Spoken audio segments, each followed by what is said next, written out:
왜냐하면 이게 상품이 일단 팔리고 또 매출이 나와야지 이 온라인 사업을 유지할 수 있는 건데 수동 같은 경우에는 우리가 이 상품이 팔리는지 안 팔리는지를 모르잖아요. 적게 올리니까 속도가 안 나니까. 네네네. 그것도 그렇고 이 상품군이 팔린다는 확신도 저는 없을 것 같아요. 왜냐하면 국내랑 다르게 해외는 특정 수요만을 위한 거잖아요. 근데 전 처음 시작하시는 분이 이 수요를 알기 저는 정말로 어렵다 생각하거든요.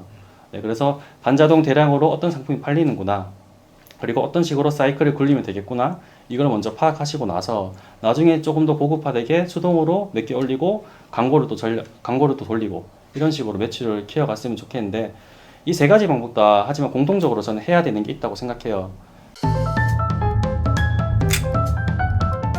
해무버님이 빠르고 효율적으로 소싱하는 방법이 있다고 하셨어요. 아, 네. 예, 이거를 좀 초보자분들에게 알려주시면 좋을 것 같아서 드리고 싶은 질문입니다. 네네. 요즘 중국 구매대행 같은 경우에는 너무 대부분 다 잘 알고 계셔가지고 소싱하는 방법은 저는 비슷하다고 생각해요. 네. 그래서 일단은 장비 같은 부분에서 저는 원 모니터로 하시는 분도 계시던데, 모니터를 두 개로 하셔가지고 Alt 탭을 누르는 그 정도 시간도 아끼셔야 된다.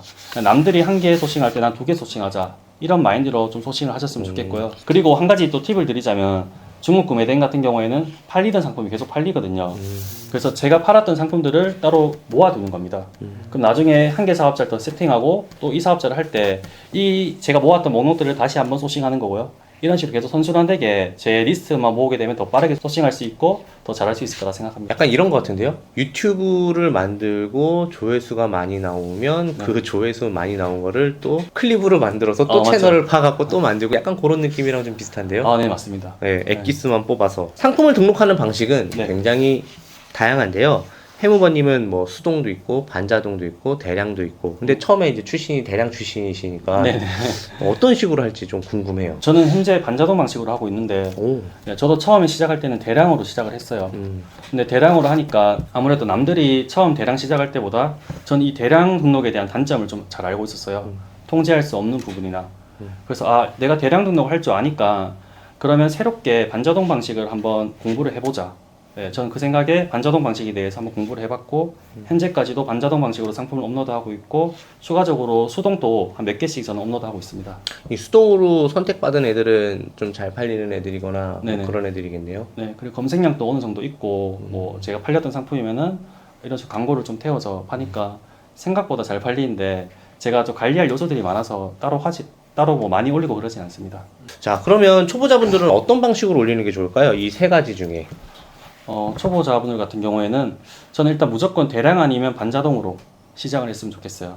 왜냐하면 이게 상품이 일단 팔리고 또 매출이 나와야지 이 온라인 사업을 유지할 수 있는 건데, 수동 같은 경우에는 우리가 이 상품이 팔리는지 안 팔리는지를 모르잖아요. 적게 올리니까 속도가 안 나니까. 네네네. 그것도 그렇고 이 상품군이 팔린다는 확신도 저는 없을 것 같아요.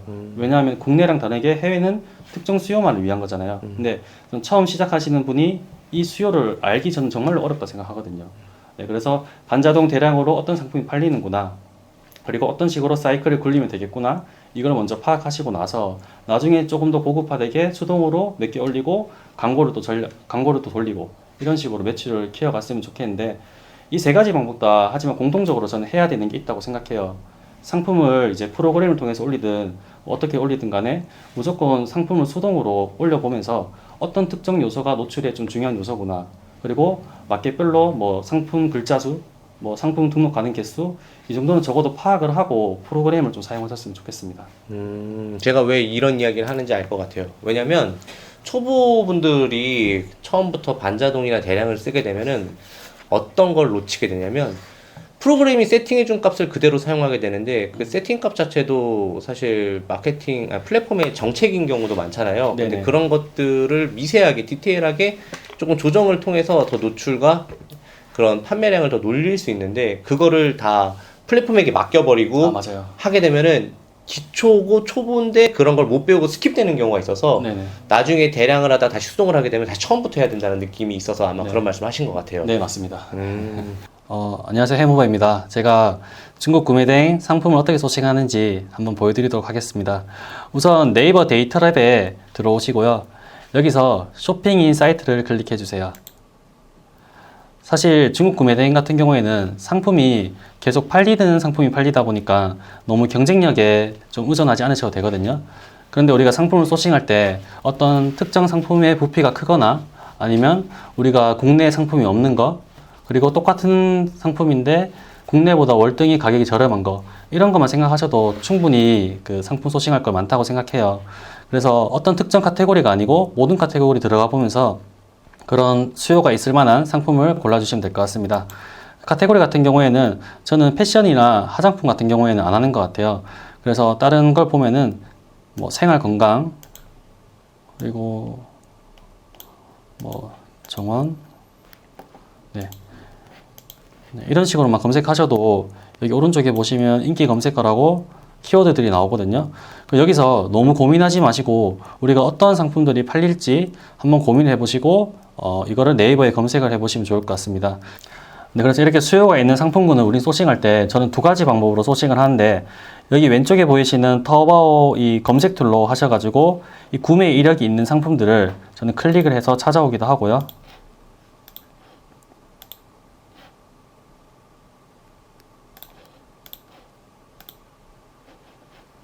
그리고 한 가지 방법으로는 파파고에 이런 식으로 번역을 해서 해당 중국어를 복사하시고 중국 그 타오바오에 그대로 복사 붙여넣기 하셔가지고 해당 상품을 또 가져오는 방법도 있습니다.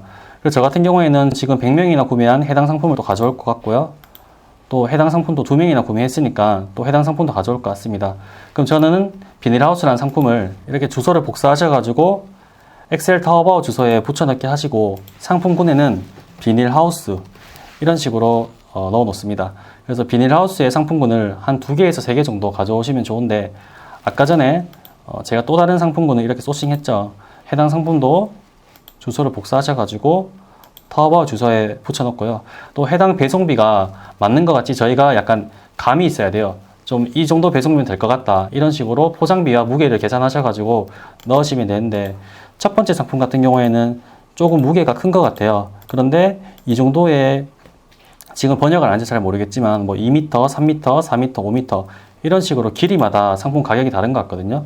그래서 이것도 우리가 배송비를 생각할 때 배송비가 얼마다 이런 식으로 옵션을 옵션을 2m, 3m 할 거면은 배송비가 얼마, 이런 식으로 예측을 하셔서 적어주시면 좋을 것 같고, 또 해당 상품 같은 경우에도 뭐 3m, 3m인데 우리가 3m의 옵션을 업로드 할 거다. 그러면 여기 3m를 적으시고, 뭐 배송비 같은 경우에는 뭐 9만 원, 뭐 이 정도로 측정하시고 하셔서 상품을 나중에 업로드 하시면 좋을 것 같습니다.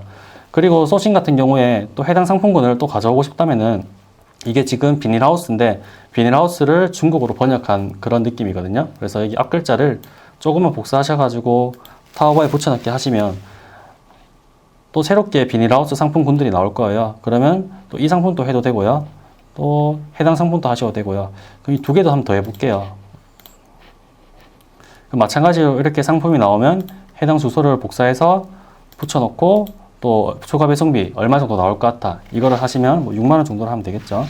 그리고 해당 상품 같은 경우에는 부피가 좀 작죠. 그럼 이것도 주소를 복사하셔가지고 한 25,000원, 네.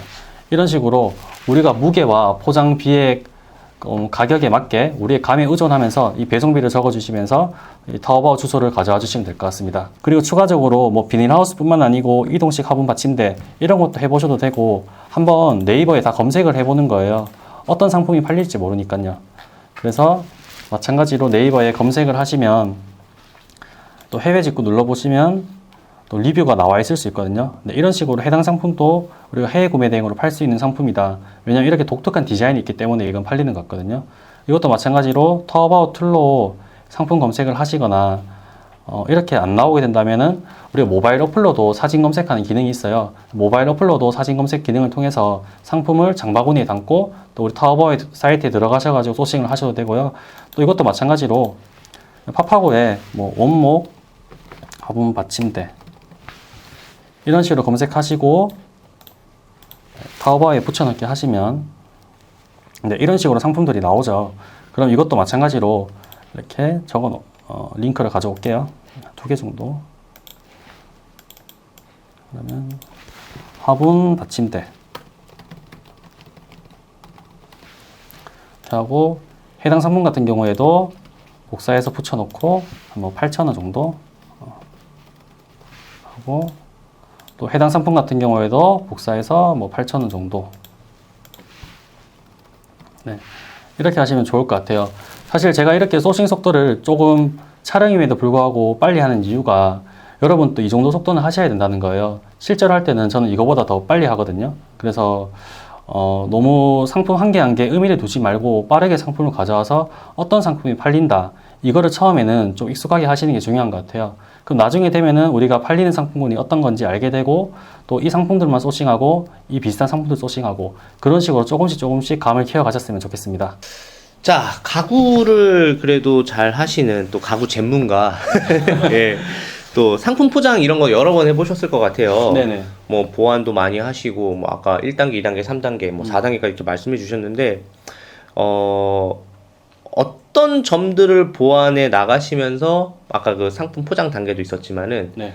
그걸 잘 팔고 꾸준하게 본인의 카테고리를 가져갈 수 있었을까요? 일단 모든 상품을 그렇게 하진 않아요. 근데 한번 깨지고 나서 또 주문이 들어오고 계속 수요가 있는 제품들 같은 경우에는 계속 팔린다는 거잖아요. 네. 그래서 그런 상품들을 일단 한번 받아봐요, 고객한테. 깨진 거를 일단 보내봐라, 일단 봐야 알지 않겠냐. 그래서 일단 직접 받아보고, 제가 또 반품을 좀 많이 받다 보니까 포장재가 많아요. 뭐 예를 들어서 에어팩, 또 뽁뽁이 이런 게 있으니까 그 주변에 감싸보고 한번 던져봐요.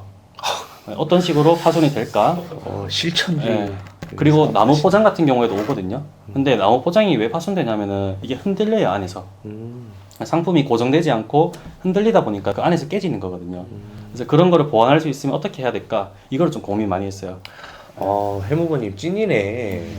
이거 솔직히 한두 번 깨진 상품들은 일반 구매대행 셀러들은 다 포기하고 상품 내리거든요. 네네. 저도 근데 포기하는 건 있긴 해요. 도저히 이건 안 되겠다. 네네. 안 되겠다는 포기하긴 하는데, 그래도 포장을 계속 보완해가면서 저는 10번 중에 한두 번 파손되는 건 괜찮다 생각하거든요. 그럼요. 그거는 뭐 사업하다 보면 생길 수 있는 로스. 네, 맞습니다. 그래서 그 정도만 되더라도 저는 주문을 계속 진행하고, 이 정도 포장이면 괜찮다, 오케이, 진행을 하는 편입니다. 포기한 상품이 뭐였어요? 예를 들어서 뭐 도자기 같이 좀 깨질 만한 상품, 그리고 제가 한 개 진짜 포기했어요. 술병인데 약간 용 모양으로 되어 있는 술병. 잘 깨지는구나, 끄트머리가. 네, 맞아요. 그게 한 개 20만 원 정도 됐었는데 하필이면 그걸 2개 주문한 거예요. 둘 다 박살났죠.